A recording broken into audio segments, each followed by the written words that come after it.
শহীদ দিৱসৰ কেন্দ্ৰীয় অনুষ্ঠানত আমাৰ মাজত উপস্থিত থকা ভাৰতীয় জনতা পাৰ্টি অসমৰ সভাপতি শ্ৰী ভৱেশ কলিতা ডাঙৰীয়া, যুৱ মৰ্চাৰ সভাপতি শ্ৰী ৰাকেশ দাস ডাঙৰীয়া, নদুৱাৰ সমষ্টিৰ সন্মানীয় বিধায়ক পদ্ম হাজৰিকা ডাঙৰীয়া, সন্মানীয় বিধায়ক দীপ্লু ৰঞ্জন শৰ্মা ডাঙৰীয়া, উৎপল বৰা ডাঙৰীয়া, প্ৰমোদ বৰঠাকুৰ ডাঙৰীয়া, কৃষ্ণ কমল তাঁতী ডাঙৰীয়া, দিগন্ত ঘাটোৱাল ডাঙৰীয়া, মানৱ ডেকা ডাঙৰীয়া, গণেশ লিম্বু ডাঙৰীয়া, শোণিতপুৰ জিলা ভাৰতীয় জনতা পাৰ্টিৰ সভানেত্ৰী দীপামণি শইকীয়া ডাঙৰীয়ানী, আমাৰ সাংগঠনিক সাধাৰণ সম্পাদক ৰবীন্দ্ৰ ৰাজু ডাঙৰীয়া, বিশ্বনাথ জিলা ভাৰতীয় জনতা পাৰ্টিৰ সভাপতি নোমল বৰুৱা ডাঙৰীয়া, তেজপুৰ বিধানসভা সমষ্টিৰ সন্মানীয় বিধায়ক পৃথিৱীৰাজ ৰাভা ডাঙৰীয়া, মহিলা মৰ্চাৰ সভানেত্ৰী স্বপ্না বনিয়া ডাঙৰীয়াকে আদি কৰি মঞ্চত উপবিষ্ট বিশিষ্ট ব্যক্তিসকল, আইমাতৃসকল, যুৱক যুৱতী বন্ধু বান্ধৱীসকল, আমাক সকলোকে আশীৰ্বাদ দিবলৈ আজি উপস্থিত থকা শ্বহীদ পৰিয়ালৰ সন্মানিত সদস্যসকল আৰু সন্মানীয় সুধীবৃন্দ, শ্বহীদ দিৱসৰ আজিৰ পবিত্ৰ দিনটোত অসম আৰু অসমীয়াৰ অস্তিত্ব ৰক্ষাৰ সংগ্ৰামত আত্মবলিদান দিয়া ঐতিহাসিক অসম আন্দোলনৰ মহান শ্বহীদসকলৰ প্ৰতি মই গভীৰ শ্ৰদ্ধাঞ্জলি নিবেদন কৰিছোঁ। আজি আমাৰ মাজত অসম আন্দোলনৰ সময়ত দেশমাতৃৰ হকে আত্মবলিদান দিয়া 121 গৰাকী শ্বহীদ পৰিয়ালৰ সদস্যসকল আমাৰ মাজত উপস্থিত আছে।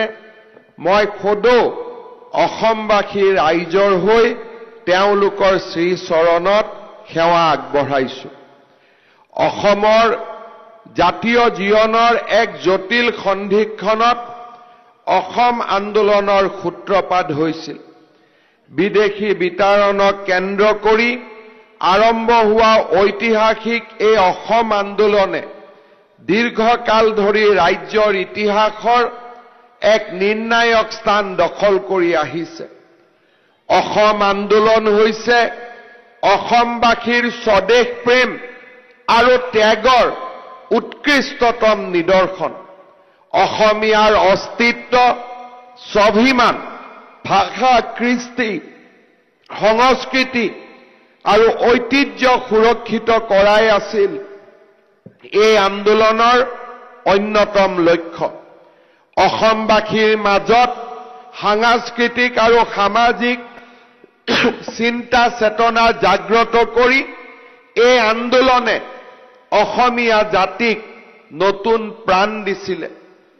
অসমৰ বিদেশী বিতাৰণ আৰু অস্তিত্ব ৰক্ষাৰ আন্দোলনত প্ৰাণ আহুতি দিয়া প্ৰতিগৰাকী শ্বহীদ আমাৰ চিৰ নমস্য। অসম মাতৃৰ সেৱাত সৰ্বোচ্চ উজাৰি মহান কৰ্মযজ্ঞত আত্মনিয়োগ কৰা শ্বহীদসকল আমাৰ জাতিটোৰ বাবে প্ৰেৰণাৰ স্ৰোত। অসমৰ জনগণে অবৈধ বুলি ঘোষণা কৰা 1979 চনৰ সাধাৰণ নিৰ্বাচনৰ সময়ত অসমৰ সংসদীয় সমষ্টিসমূহৰ মনোনয়নৰ বাবে দিল্লীত থকা কেন্দ্ৰৰ কংগ্ৰেছ চৰকাৰখনে 3 ডিচেম্বৰৰ পৰা 12 ডিচেম্বৰ 1979 চনত মনোনয়ন পত্ৰ দিবলৈ সময়সীমা নিৰ্ধাৰণ কৰি দিছিল। অসমৰ ৰাইজে অসম বন্ধ ঘোষণা কৰি এই মনোনয়ন পত্ৰ দাখিল নকৰিবলৈ প্ৰতিগৰাকী অসমীয়া আৰু দেশৰ নাগৰিকক আহ্বান জনাইছিল। উপায়ুক্তৰ কাৰ্যালয়, মহকুমাধিপতিৰ কাৰ্যালয়ত দলে দলে ৰাইজে ওলাই আহি পিকেটিং কৰিছিল আৰু সৰ্বস্ব উজাৰিও নিৰ্বাচন অসমত হ'ব নিদিব তেনে এক প্ৰণ আৰু তেনে এক প্ৰতিজ্ঞাৰে ওলাই আহিছিল। 10 ডিচেম্বৰৰ দিনা মোৰ এতিয়াও মনত আছে। তেতিয়া মই 6ম মান শ্ৰেণীত পঢ়ো। আমাৰ মাজলৈ খবৰ আহিছিল যে লাখ টকীয়াৰ পৰা কংগ্ৰেছ দলৰ হৈ বৰপেটা সমষ্টিত মনোনয়ন দিবলৈ ভূতপূৰ্ব ৰাষ্ট্ৰপতি ফখৰুদ্দিন আলী আহমেদৰ পত্নী আবিদা আহমেদে বৰপেটালৈ যাত্ৰা কৰিব। নিচেই পুৱাতে আমি সকলো তাত উপস্থিত হৈছিলোঁ তেখেতক বাধা দিবলৈ। মোৰ মনত আছে গিল সাহাব তেতিয়া DIG আছিলে। তেখেতৰ নেতৃত্বত পিকেটিংকাৰীসকলক উফৰাই বেগম আবিদা আহমেদক বৰপেটালৈ লৈ যাবৰ বাবে প্ৰচেষ্টা আৰম্ভ হৈছিল।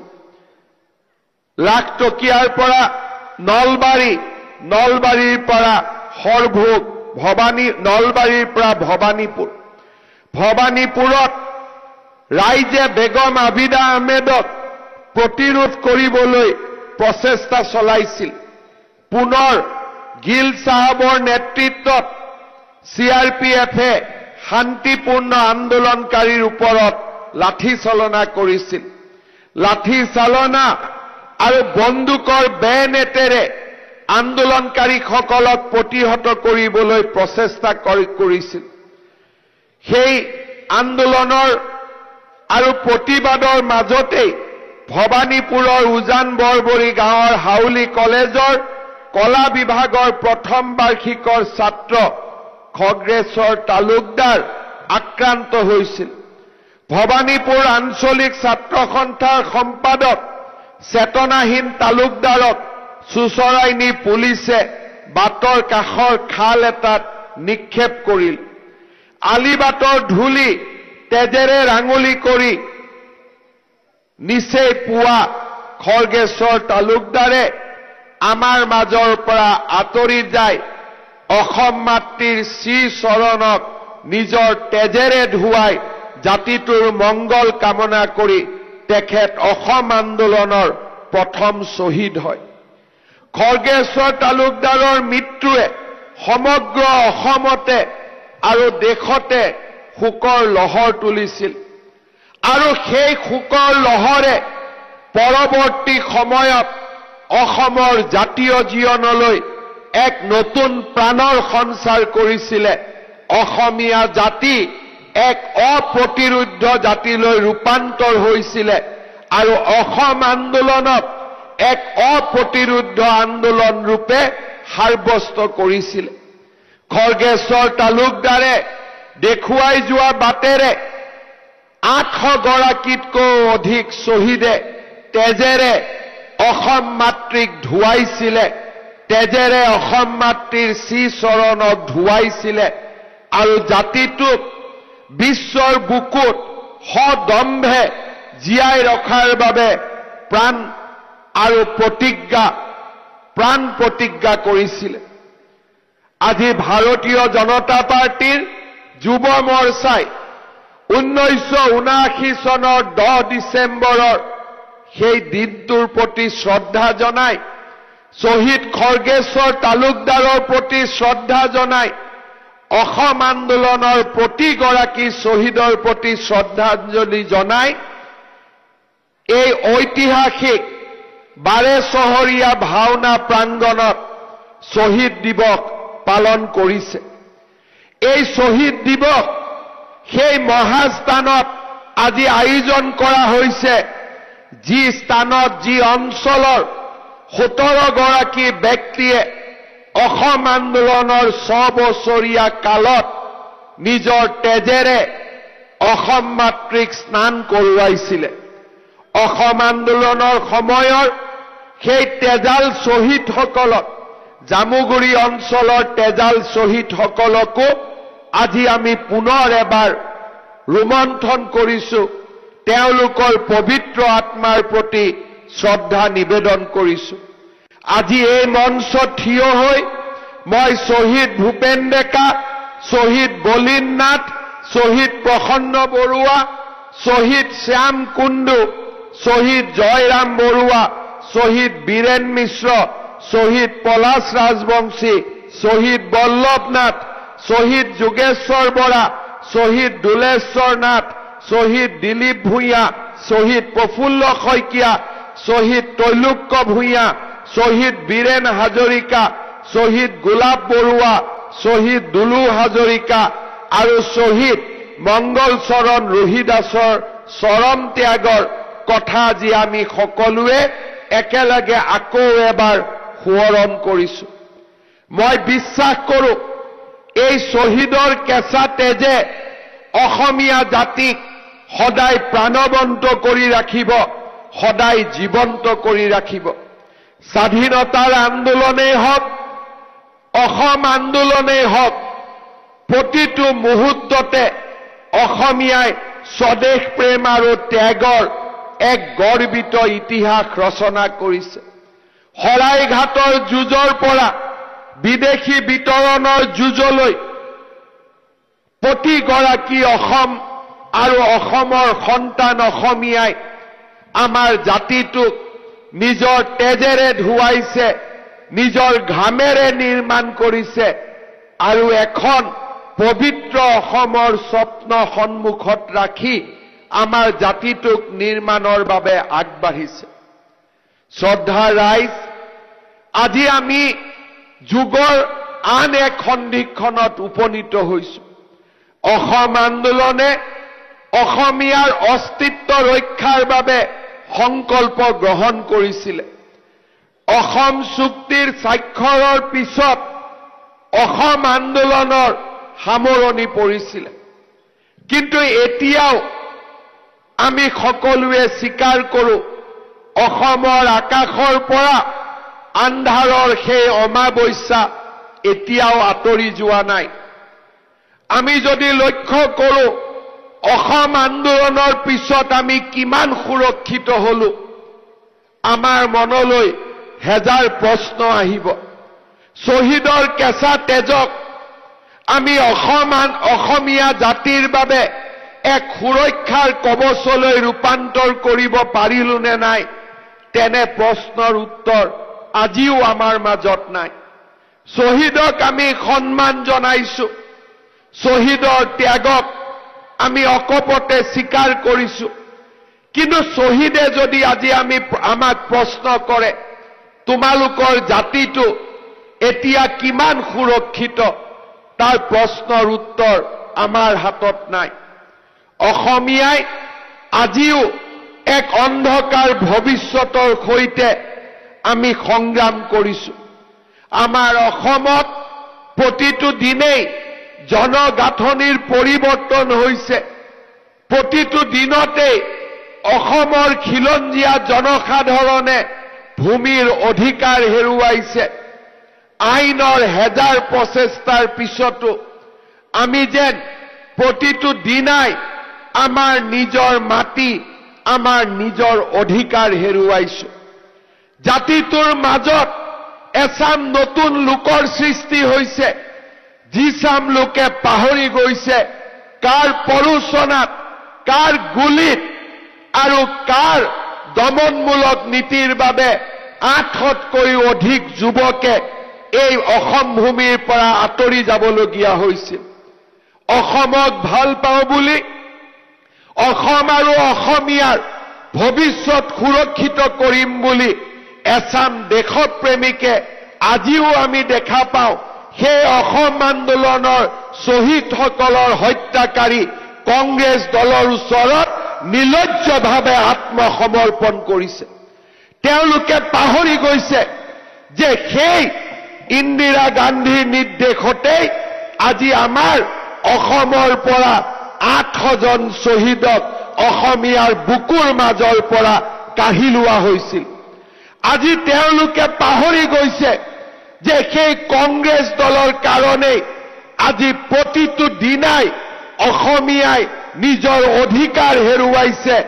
আজি অসমৰ 12খনতকৈও অধিক জিলাত আমি সংখ্যালঘুত পৰিণত হৈছো।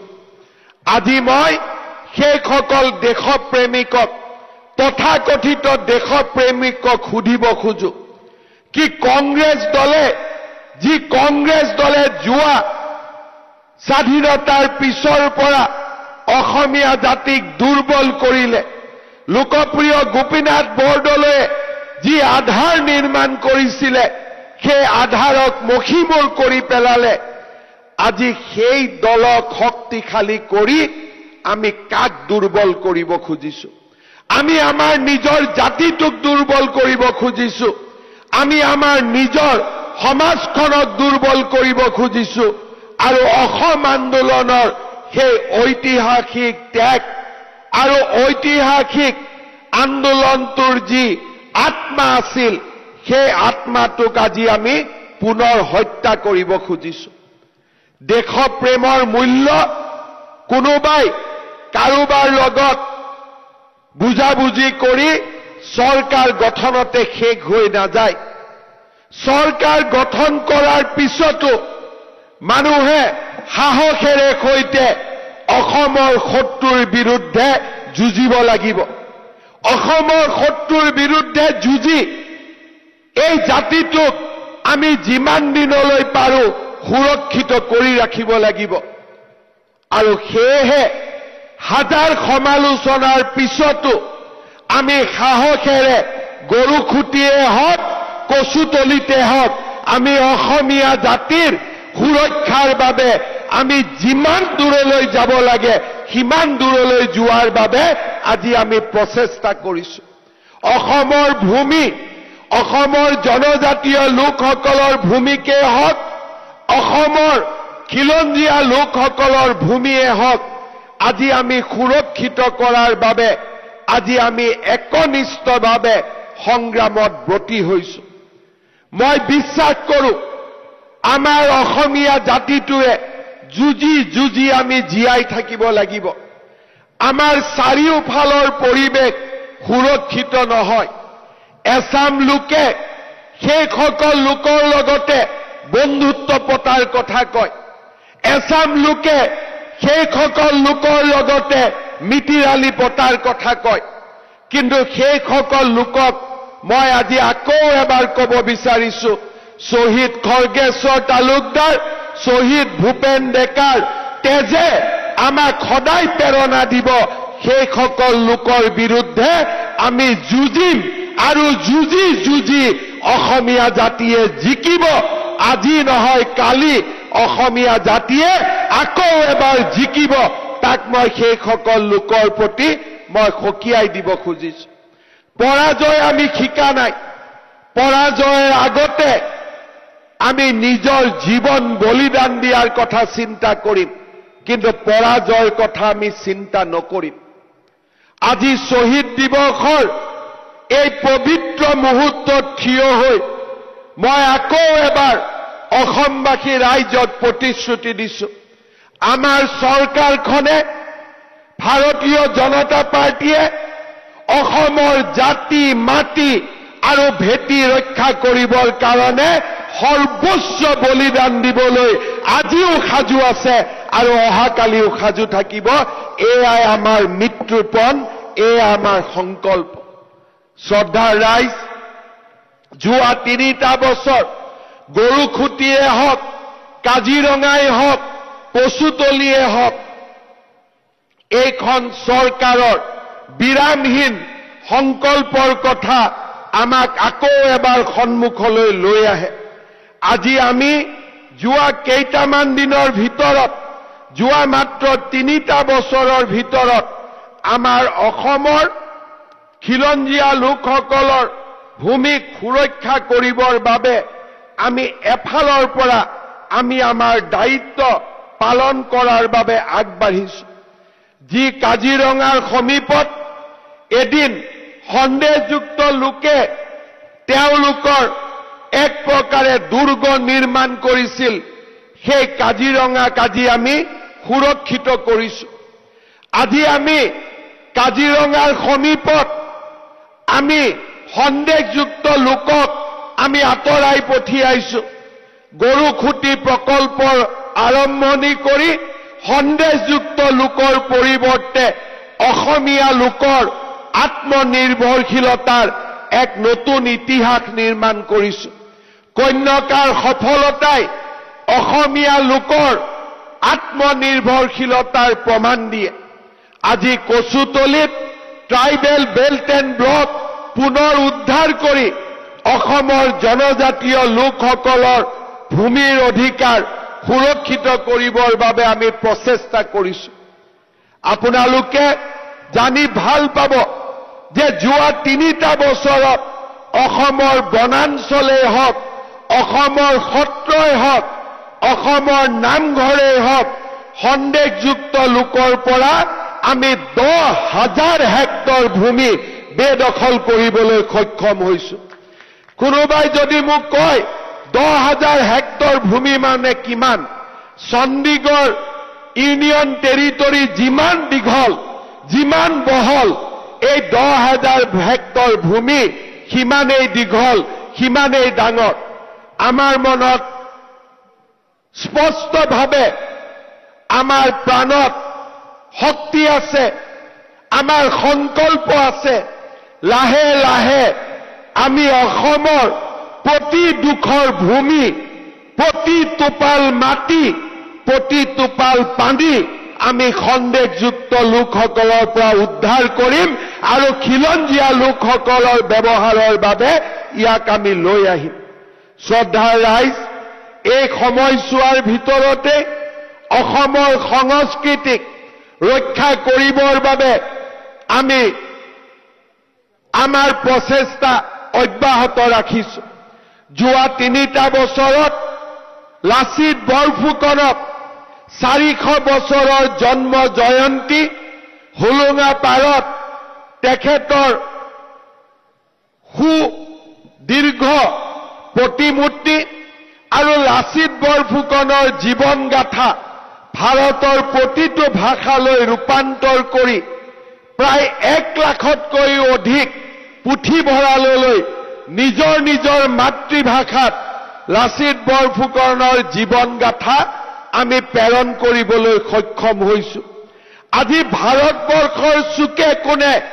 যেতিয়া শিৱাজী মহাৰাজৰ কথা আলোচনা হয় ভাৰতবৰ্ষৰ চুকে কোণে যেতিয়া দুৰ্গা দাস ৰাথোৰৰ বিষয়ে আলোচনা হয় গুৰু গোবিন্দ সিঙৰ বিষয়ে আজি আলোচনা হয় আজি ভাৰতবৰ্ষৰ চুকে কোণে লাচিত বৰফুকনৰ বিষয়ে আলোচনা হয় সেয়া আছিল আমাৰ সফলতা শ্ৰদ্ধাৰ ৰাইজ অসমৰ ঐতিহ্য আৰু সংস্কৃতিক আমি বিশ্বৰ দৰবাৰত প্ৰতিষ্ঠা কৰাৰ সংগ্ৰাম অব্যাহত ৰাখিছো চৰাইদেউ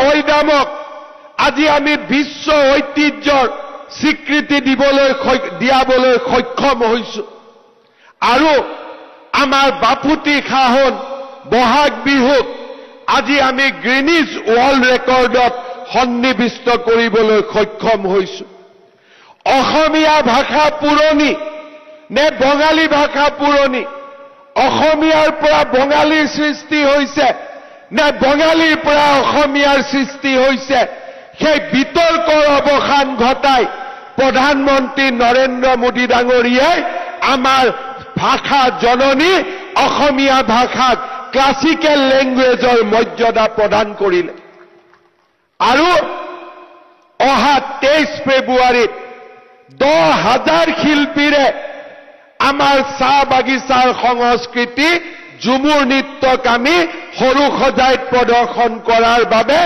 আন এক ঐতিহাসিক সিদ্ধান্ত গ্ৰহণ কৰিছো শ্ৰদ্ধাৰ ৰাইজ জাতীয় জীৱনৰ বীৰসকল আমাৰ কাৰণে চিৰ নমস্য আজি আমি গহপুৰত 450 কোটি টকাৰে কনকলতা বিশ্ববিদ্যালয় স্থাপন কৰি শ্বহীদ কনকলতা বৰুৱাৰ প্ৰতি শ্ৰদ্ধা নিবেদনৰ বাবে আমি আগবাঢ়িছো অসম আন্দোলনৰ বীৰ শ্বহীদসকলৰ বাবে তেওঁলোকৰ সন্মানৰ বাবে আমি গুৱাহাটীৰ শ্বহীদ বাকৰিত এক অত্যন্ত মনোমোহা স্মাৰক 100 কোটি টকাৰে নিৰ্মাণৰ কামত আগবাঢ়িছিলোঁ। 96% কাম সম্পূৰ্ণ হোৱাৰ পিছত এই বছৰৰ যিকোনো এটা দিনতে আমি সেই শ্বহীদ স্মাৰক আমি গুৱাহাটীত শুভ উদ্বোধন কৰিম। এই শ্বহীদ স্মাৰকে অসম আন্দোলনৰ শ্বহীদসকলৰ শৌৰ্য আৰু শ্বহীদসকলৰ ত্যাগক সদায়ে সোঁৱৰাই থাকিব। 100 বিঘা ভূমিত 220 ফুটৰো অধিক উচ্চতাৰে আমি নিৰ্মাণ কৰা শ্বহীদ স্মাৰকে অসমীয়াৰ অম্লান সাহস, শৌৰ্য আৰু বীৰ্যক জগত সভালৈ লৈ যাব। শ্ৰদ্ধা ৰাইজ, এইখন চৰকাৰে অসম আৰু অসমীয়াৰ স্বাৰ্থ সুৰক্ষা কৰাৰ বাবে ন্যায়াধীশ বিপ্লৱ শৰ্মা কমিটিয়ে প্ৰদান কৰা পৰামৰ্শবিলাকৰ উপৰিও আৰু পৰামৰ্শবিলাকতকৈও আগবাঢ়ি গৈ আমি জাতিটোক সুৰক্ষাৰ কবচ পিন্ধাবলৈ আমি সিদ্ধান্ত গ্ৰহণ কৰিছোঁ। প্ৰধানমন্ত্ৰী নৰেন্দ্ৰ মোদী ডাঙৰীয়াৰ নেতৃত্বত অলপতে সমষ্টিসমূহৰ যি পুনৰীক্ষণ হৈ গ'ল, ডিলিমিটেশ্যন হৈ গ'ল, সেই ডিলিমিটেশ্যনে 126টা সমষ্টিৰ ভিতৰত 105টা সমষ্টিত অসমীয়া আৰু ভাৰতীয় লোকসকলৰ যি প্ৰভাৱ, সেই প্ৰভাৱ বহু দিনলৈ অক্ষত ৰাখিব। যোৱা 3টা বছৰত 10,000 হেক্টৰ ভূমি উদ্ধাৰ কৰাই হওক, ডিলিমিটেশ্যনৰ প্ৰক্ৰিয়াক আমি পূৰ্ণ কৰাই হওক বা অথবা চৰাইদেউ মৈদামলৈ বিশ্ব ঐতিহ্যৰ স্বীকৃতিয়ে হওক, দিনে নিশাই প্ৰতিটো পল, প্ৰতিটো মুহূৰ্ত আমি জাতিটোৰ বাবে কাম কৰি যাবলৈ আমি সকলো প্ৰকাৰৰ প্ৰচেষ্টা অব্যাহত ৰাখিছোঁ। যোৱা 3টা বছৰত অসমীয়াই ভাৰতৰ বুকুত এক নতুন পৰিচয়েৰে থিয় দিছে। কৰবাত যদি আমি আমাৰ পৰিচয়ৰ বাবে ৰাজনীতি কৰিছোঁ, যদি আমি আমাৰ আইডেণ্টিটিৰ বাবে কৰবাত আমি পলিটিক্স কৰিছোঁ, তাৰ লগে লগে আমি বিকাশৰ কৰ্মযজ্ঞখনতো আমি নিজক নিয়োজিত কৰিছোঁ। মই মুখ্যমন্ত্ৰী হোৱাৰ পিছতে প্ৰথম সাক্ষাৎকাৰটোতে কৈছিলোঁ যে এহাতে আইডেণ্টিটি আৰু এহাতে ডেভেলপমেণ্ট। মোক সেই বিকাশ নালাগে যি বিকাশে অসমীয়াৰ অস্তিত্ব লোপ কৰিব, আৰু মোক তেনে বিকাশ, তেনে মোক পৰিচয় নালাগে যি পৰিচয়ে মোৰ জাতিটোক বিকাশৰ অগ্ৰগামী ৰাস্তালৈ লৈ নাযাব। মোৰ প্ৰতিশ্ৰুতি আছিল এফালে অসমীয়াৰ পৰিচয় আৰু আনহাতে অসমলৈ ভাবিব নোৱাৰা উন্নয়নৰ ঢল। আজি 3টা বছৰ পিছত আপোনালোকৰ সন্মুখত থিয় হৈ আমি ক'ব পাৰোঁ যে আমাৰ আইডেণ্টিটিয়ে হওক, পৰিচয় হওক, সেই ৰাজনীতিটো আমি আগবাঢ়িছোঁ আৰু বিকাশৰ ৰাজনীতিটো আমি আগবাঢ়িছোঁ। প্ৰধানমন্ত্ৰী নৰেন্দ্ৰ মোদী ডাঙৰীয়াৰ নেতৃত্বত আজি অসমৰ চাৰিওফালে বিকাশৰ ঢল। আজি বিকাশত অসম ভাৰতৰ শ্ৰেষ্ঠতম ৰাজ্য হোৱাৰ ফালে গতি কৰিছে। ছেমি কণ্ডাক্টৰৰ দৰে ফিউচাৰ ইণ্ডাষ্ট্ৰী আজি আমি অসমলৈ আনিব পাৰিছোঁ। 12,000 কোটি টকা ব্যয় কৰি নুমলীগড় আৰু গহপুৰৰ মাজত ব্ৰহ্মপুত্ৰৰ তলেদি সুৰংগ নিৰ্মাণৰ পৰিকল্পনাও আজি আমি সাহসেৰে সৈতে কৰিব পাৰিছোঁ। অসমত যদি ধলাশদিয়াত ব্ৰহ্মপুত্ৰৰ ওপৰত দলং হৈছে, বগীবিলৰ দলঙো নৰেন্দ্ৰ মোদী ডাঙৰীয়াই সমাপন কৰিব পাৰিছে। আগলৈ আহি যোৰহাট আৰু মাজুলীৰ মাজতো ব্ৰহ্মপুত্ৰৰ দলং হৈছে, গোলাঘাট আৰু বিশ্বনাথৰ মাজতো ব্ৰহ্মপুত্ৰদি সুৰংগ হ'ব। কলিয়াভোমোৰাত দ্বিতীয়খন দলং চকীঘাটত দলং নিৰ্মাণৰ কাম সম্পূৰ্ণ হৈছে আগলৈ আগবাঢ়ি গৈ মৰিগাঁও আৰু দৰঙৰ মাজতো ব্ৰহ্মপুত্ৰৰ মাজত দলঙৰ আমি পৰিকল্পনা কৰিব পাৰিছো নাৰেংগী আৰু কুৰুৱাৰ মাজত দলঙৰ কাম অহা 3 মাহৰ ভিতৰত আৰম্ভ হ'ব আগলৈ গৈ গুৱাহাটী উত্তৰ গুৱাহাটীৰ মাজত ব্ৰহ্মপুত্ৰৰ দলং আৰু আগুৱাই গৈ পলাকবাৰী শুৱালকুছিৰ মাজত ব্ৰহ্মপুত্ৰৰ দলং আৰু আগুৱাই গৈ ধুবুৰী আৰু গোৱালপাৰাৰ মাজত ব্ৰহ্মপুত্ৰৰ দলং আজি শিৱসাগৰ জিলাক বাদ দি শিৱসাগৰ দিচাংমুখত আৰু এখন দলঙৰ পৰিকল্পনা আমাৰ আছে কিন্তু তাক যদি অলপ সময়ৰ কাৰণে বাদ দিও আজি অসমে এখন ৰাজ্য য'ত প্ৰতিখন জিলাতে এখনকৈ ব্ৰহ্মপুত্ৰৰ ওপৰত দলং হ'ব প্ৰতিখন জিলাতে এখন মেডিকেল কলেজ হ'ব প্ৰতিখন জিলাতে এখন বিশ্ববিদ্যালয় হ'ব তেনে বিকাশৰ সপোন আজি আমি নিৰ্মাণ কৰিছো জাতিটোৰ স্বাৰ্থৰ বাবেও আমি মাত মাতিছো আৰু একে সময়তে অৰুণোদয়ৰ দৰে আঁচনিৰ জৰিয়তে অসমৰ দৰিদ্ৰ জনতাৰ চকুৰ পৰা চকুলো মচিবৰ বাবেও আমি প্ৰচেষ্টা কৰিছো এফালে যদি অসমৰ ঐতিহ্য আৰু সংস্কৃতিক বিশ্বৰ দৰবাৰলৈ লৈ যোৱাৰ প্ৰচেষ্টা কৰিছো বিকাশেও অসমৰ প্ৰতিগৰাকী মানুহক চুওক তাৰ বাবে আমি জাতিটোক বিকাশৰ এক নতুন স্বৰ্ণিম অধ্যায়লৈ লৈ যোৱাৰ বাবে প্ৰচেষ্টা কৰিছো এফালে যদি আমি গৰু খুঁটি কচুতলিত যদি আমি বেদখলকাৰীক উচ্ছেদ কৰি এখন আত্মনিৰ্ভৰশীল অসমৰ সপোন দেখিছো মিছন বসুন্ধৰাৰ জৰিয়তে অসমৰ প্ৰতিটো দৰিদ্ৰ দুখীয়া পৰিয়ালক ভূমিৰ অধিকাৰ দিবলৈও আমি নিৰন্তৰভাৱে কাম কৰিছো এখন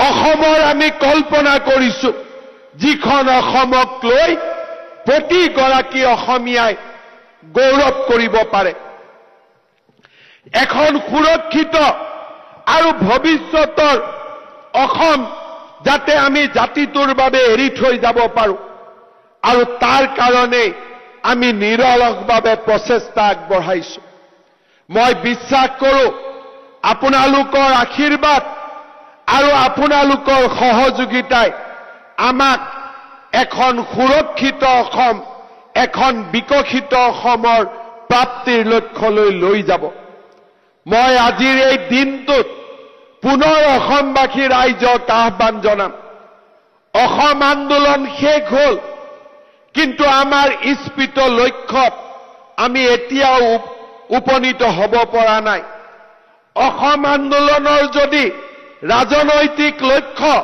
বিদেশীৰ পৰা অসমক মুক্ত কৰা আছিল অসম আন্দোলনৰ অৰ্থনৈতিক লক্ষ্য আছিল অসমখনক স্বাৱলম্বী হিচাপে নিৰ্মাণ কৰা মই অসমীয়া যুৱক যুৱতীক আহ্বান জনাম স্বাৱলম্বিতাৰ পথেৰে খোজকাঢ়ি আমি জাতিটোক নিজৰ ভৰিৰ ওপৰত নিজে থিয় কৰাব লাগিব অসম আন্দোলনৰ পিছত আমি আত্মনিৰ্ভৰশীলতাৰ পৰা বহু দূৰ আঁতৰি গলো আমাৰ খেতি পথাৰত খেতি কৰিবৰ বাবেও আমি অচিনাক্ত লোকক মাতিব আৰম্ভ কৰিলো আমি যিখন ৰিক্সাত উঠো আমি যিখন অটো ৰিক্সাত উঠো আমি যিখন বাছত উঠো সিও যেন অচিনাক্ত লোকে চলাবলৈ আৰম্ভ কৰিলে অচিনাক্ত লোকে অসমৰ অৰ্থনীতিটোক নিজৰ হাতলৈ লৈ যাব আৰম্ভ কৰিলে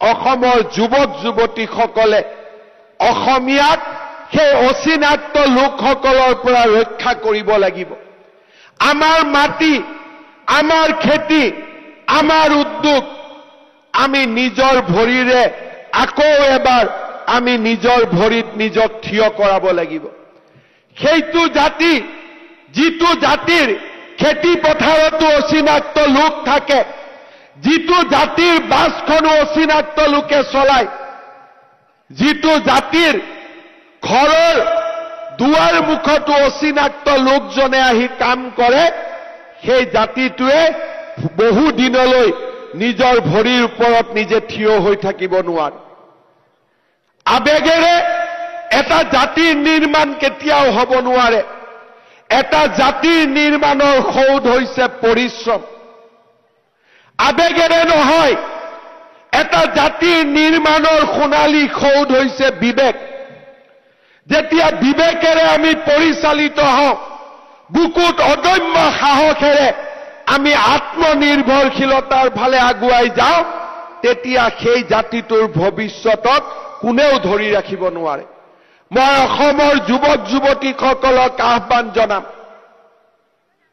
আমাৰ আন্দোলন হ'ব লাগিব আমাৰ খেতি পথাৰত আমাৰ আন্দোলন হ'ব লাগিব আমাৰ উদ্যোগ খণ্ডত আমাৰ আন্দোলন হ'ব লাগিব পৰিবহন খণ্ডত আমাৰ আন্দোলন হ'ব লাগিব অসমক অৰ্থনৈতিকভাৱে স্বাৱলম্বী কৰাৰ দিশত আজিৰ নতুন অসমীয়াই বন্ধ ধৰ্ণা পিকেটিঙৰ আন্দোলনক সমৰ্থন নকৰে সেই আন্দোলন আমাক লাগে যি আন্দোলনে অসমৰ পৰা অচিনাক্ত লোকসকলক আঁতৰি যাবলৈ বাধ্য কৰিব মই আজিৰ এই দিনটোতেই প্ৰতিগৰাকী অসমীয়া ভাৰতীয়ক অনুৰোধ কৰিম যিমানেই টকা নিদিয়ক কিয় যিমানেই মূল্য নিদিয়ক কিয় নিজৰ মাটিডোখৰ যাতে কেতিয়াও আপোনালোকে অচিনাক্ত লোকক বিক্ৰী নকৰে তাৰ বাবে মই আহ্বান জনাম এই জামুগুৰি হাটৰ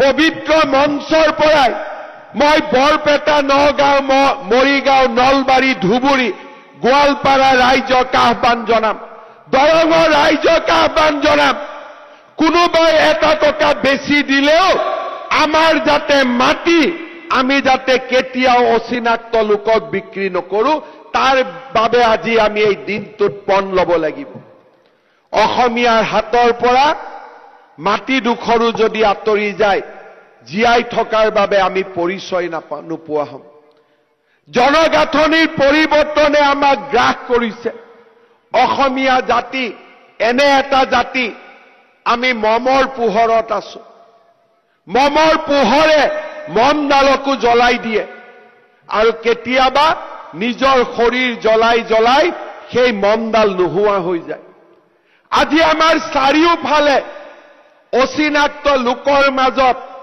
এডাল মমৰ দৰে জ্বলি আমি অসমখনক আলোকেৰে আলোকিত কৰি ৰাখিবলৈ প্ৰচেষ্টা কৰিছো কিন্তু আমি যদি এই মমৰ পোহৰক সূৰ্যৰ পোহৰলৈ ৰূপান্তৰ কৰিব পাৰো অসমীয়া জাতিক কোনেও আন্ধাৰৰ অমাৱস্যাৰে ঢাকিব নোৱাৰিব আমাৰ প্ৰতিজ্ঞা হ'ব লাগিব এই জাতিটোলৈ আমি সূৰ্যৰ পোহৰ আনিম এই জাতিটোলৈ আমি আত্মনিৰ্ভৰশীলতাৰ এক নতুন ইতিহাস কঢ়িয়াই আনিম শহীদে যদি নিজৰ তেজেৰে অসমখনক ধুৱাইছিল আমি কপালৰ ঘামেৰে আমাৰ মাতৃভূমিক ধুৱাম সেই প্ৰতিজ্ঞা অসমৰ যুৱক যুৱতীসকলে কৰিব লাগিব আমি শহীদ ভূপেন ডেকা নহয় আমি শহীদ খৰ্গেশ্বৰ তালুকদাৰ নহয় আমি ভগৱানৰ সেই বিশেষ সন্তান নহয় শহীদসকল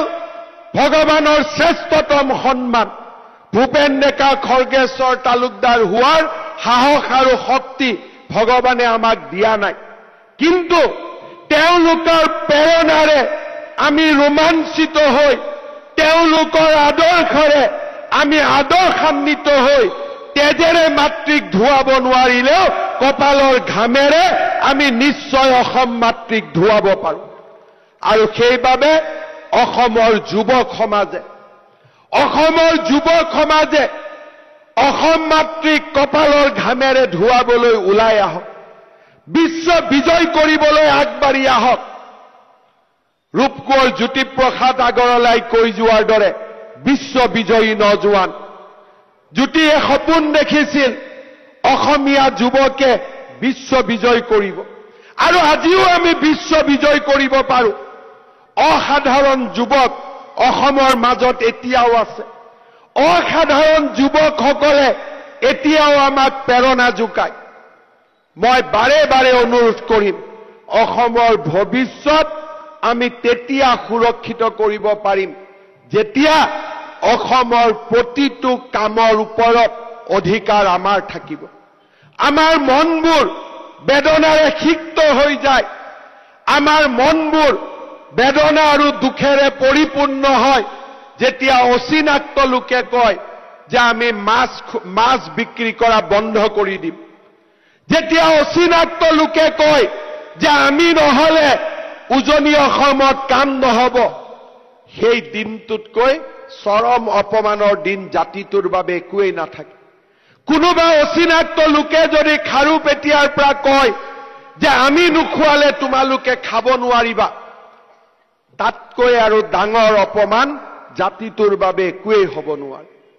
কাৰোবাৰ অচিনাক্ত লোকে খেতি কৰিব আৰু সেই খেতিৰ শাক পাচলিৰ মূল্য বাঢ়িছে নে কমিছে তাৰ ওপৰত আমি টিভিত গৈ টক শ্ব' কৰিম, সেয়া অসমীয়া জাতিৰ ভৱিষ্যত হ'ব নোৱাৰে। অসমীয়াই বছৰৰ বাবে প্ৰয়োজনীয় নিজৰ খাদ্য নিজৰ ঘৰৰ বাৰীত উৎপন্ন কৰিছিল। দলগাঁও খাৰুপেটীয়াৰ পৰা অহা আলু তাৰ দাম কিমান হ'ব তাৰ জল্পনা কল্পনা অসমীয়াই নিজৰ ইতিহাসত কেতিয়াও কৰা নাছিল। অসমীয়াই যেতিয়া আত্মনিৰ্ভৰশীল হ'ব, শাক পাচলিৰ দামৰ বাবে আমি টিভিৰ টক শ্ব' চাব নালাগিব, নিজৰ বাৰীখনৰ ফালে চাব লাগিব আৰু নিজৰ বাৰীতে আমি নিজে খোৱা শাক পাচলি আমি উৎপাদন কৰিব পৰা অৱস্থাত আমি আজিও আছো। যদি অসমীয়াই বজাৰৰ মূল্য বৃদ্ধি হৈছে তাৰ আলোচনা আমি একেদিনাই নোহোৱা কৰিব পাৰো যদি আমাৰ খেতি পথাৰখন 9টা মাহ খালী নাথাকে। 3টা মাহ খেতিৰ পিছত 9 মাহ যেতিয়া এখন খেতি পথাৰ খালী পৰি থাকিব, সেই জাতিটোৱে মূল্য বৃদ্ধিৰ বাবে টক শ্ব' কৰাৰ বাদে আন কোনো বিকল্প নাথাকে। কিন্তু যেতিয়া অসমীয়াই পণ ল'ব যে মোৰ খেতি পথাৰ এটা দিনৰ বাবেও খালী নাথাকে, মোৰ খেতি পথাৰৰ চাৰিওফালে মই মূল্যৱান গছ ৰোপণ কৰিম, এই খেতি পথাৰত মই শাক পাচলি মাহ হালধি উৎপাদন কৰিম, দলগাঁও আৰু খাৰুপেটীয়াৰ ফালে আমি চাব নালাগে। গৰুখুটি আৰু কন্যকাই সেই স্বাৱলম্বী অসমৰ আজি প্ৰথম পোহৰৰ প্ৰথম পুৱাৰ সন্ধান দিছে। এতিয়া সময় 126টা সমষ্টিতে সেই স্বাৱলম্বিতাৰ আদৰ্শ বিয়পাই পেলোৱা। আজি শ্বহীদ খৰ্গেশ্বৰ তালুকদাৰৰ প্ৰাণ বলিদান দিৱস, আজি শ্বহীদ দিৱস। যি অসমীয়াই ৰাজপথত এদিন হুংকাৰি উঠিছিল, আজি আমি খেতি পথাৰত হুংকাৰি উঠিম। উদ্যোগ জগতখন আমি দখল কৰিম, অচিনাক্ত লোকৰ হাতৰ পৰা জাতি মাটি ভেটিক আমি উদ্ধাৰ কৰিম। সেই সংকল্প আজিৰ এই পবিত্ৰ দিনটোত আমি ল'ব লাগিব। পুনৰ এবাৰ কপালৰ ঘামেৰে অসম মাতৃক আমি ধুৱাব লাগিব। তেজেৰে ধুওৱা শ্বহীদসকলৰ আদৰ্শেৰে আমি আগবাঢ়ি যাব লাগিব। শ্বহীদ খৰ্গেশ্বৰ তালুকদাৰৰ পুণ্য তিথিত পুনৰ এবাৰ অসমবাসী যুৱক যুৱতীক কৰ্মমুখী অসম নিৰ্মাণ কৰিবৰ বাবে মই আহ্বান জনাম। ৰাজনৈতিক যুঁজ আমি অব্যাহত ৰাখিম। অৰ্থনীতিক সংস্কৃতিক সকলো শক্তিৰ লগতে ৰাজনৈতিক শক্তিও আমি বৃদ্ধি কৰিম। সমষ্টিৰ পুনৰ নিৰ্ধাৰণে অসমীয়াক ৰাজনৈতিক শক্তিৰ এক কেন্দ্ৰীয় শক্তিলৈ পুনৰ এবাৰ ৰূপান্তৰ কৰিলে কিছু বছৰৰ বাবে আমাৰ জাতিটো সুৰক্ষিত হৈ থাকিব। এই সময়ছোৱাৰ ভিতৰতে আমি অৰ্থনৈতিকভাৱে নিজক প্ৰতিষ্ঠা কৰিব লাগিব। এই সময়ছোৱাৰ ভিতৰতে আমি সাংস্কৃতিকভাৱে নিজক প্ৰতিষ্ঠা কৰিব লাগিব। অসমীয়া লোকক মই ইজৰাইলৰ ইতিহাস পঢ়িবলৈ আহ্বান জনাম। মধ্যপ্ৰাচ্য আৰবৰ চাৰিওফালে এই দেশখনক মুছলমান মৌলবাদীসকলে আগুৰি ৰাখিছে। ইৰাণ ইৰাক শক্তিসমূহৰ মাজত ইজৰাইলে কেইমুঠিমান লৈ প্ৰযুক্তি বিজ্ঞান আৰু পৰিশ্ৰমৰ জৰিয়তে এক অভেদ্য জাতিলৈ নিজক ৰূপান্তৰ কৰিছে। মই অসমীয়া যুৱক যুৱতীক অনুৰোধ কৰিম, ইজৰাইলৰ ৰাষ্ট্ৰ গঠনৰ বুৰঞ্জী পঢ়ক। যি ধৰণে ইজৰাইল থিয় হৈ আছে, আমিও সেই ধৰণে থিয় হৈ আছো। ইজৰাইলৰ ৰাষ্ট্ৰ গঠন প্ৰক্ৰিয়াই আমাক সাহস দিব, আমাক শকতি দিব, কেনেকৈ অচিনাক্ত লোকৰ মাজত থিয় হৈও নিজক দুৰ্ভেদ কৰিব পাৰি, অধেয় কৰিব পাৰি, সাহসী কৰিব পাৰি, পৰাজিত নোহোৱা এটা জাতি হিচাপে নিৰ্মাণ কৰিব পাৰি। ভাৰতৰ আটাইতকৈ সৰ্বোচ্চ সেনাক লাচিতে নিজৰ পৰম্পৰাগত অস্ত্ৰৰে পৰাজিত কৰিছিল। লাচিত আমাৰ প্ৰেৰণা, কনকলতা আমাৰ প্ৰেৰণা, শ্বহীদ খৰ্গেশ্বৰ তালুকদাৰ আমাৰ প্ৰেৰণা। আৰু তেওঁলোকৰ প্ৰেৰণাক আগত ৰাখি আমি এটা দুৰ্ভেদ্য, সাহসী, দুৰ্বাৰ, বীৰত্বৰ অমৃতেৰে পৰিপূৰ্ণ এটা অসমীয়া জাতি আমি নিৰ্মাণ কৰিম। সেই সংকল্প আজিৰ দিনটোত আমি সকলোৱে আকৌ এবাৰ গ্ৰহণ কৰিম। সেই আশাৰে পুনৰ এবাৰ শ্বহীদ দিৱসৰ এই পবিত্ৰ দিনটোত শ্বহীদ পৰিয়ালসকললৈ শুভেচ্ছা জনাই প্ৰতিগৰাকী অসমীয়ালৈ মই মোৰ শুভকামনা জনাই মই মোৰ বক্তব্যৰ সামৰণি মাৰিছো। ধন্যবাদ। জয় হিন্দ,